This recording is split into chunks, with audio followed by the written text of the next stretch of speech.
Hello বন্ধুরা, আজকে কাজ থেকে আসার সময় সবজি কিনে নিয়ে এসেছি। দেখুন, 250 সজনা ডাঁটা নিয়ে এসেছি। মেয়ে বলেছে কাতলা মাছ দিয়ে ঝোল খাবে। 250 সজনা ডাঁটা নিয়ে এসেছি।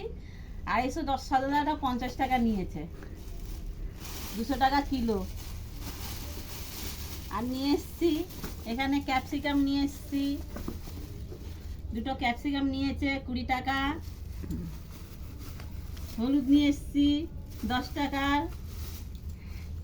আপেল নিয়ে এসেছি 500 আপেল নিল 60 টাকা।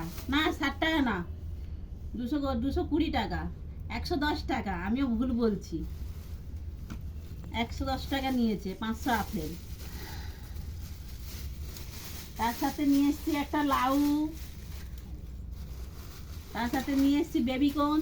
বেবিকর্ন এনেছি, খুব ভালো লাগে বেবিকর্নের চিলি ফ্রাই খেতে, হেভি লাগে খেতে, ওই জন্য নিয়ে এসেছি বেবিকর্ন। তারপরে নিয়ে এসেছি ধনে পাতা, আর এখানে নিয়ে এসেছি বিনস। বন্ধুরা, বিনস নিয়ে এসেছি। আর সব থেকে বড় জিনিস নিয়ে এসেছি আমার দিয়ারানির জন্য চকলেট। হ্যাঁ, তোমার জন্য এনেছি। ও বাবা, কি এনেছি দেখো তোমার জন্য।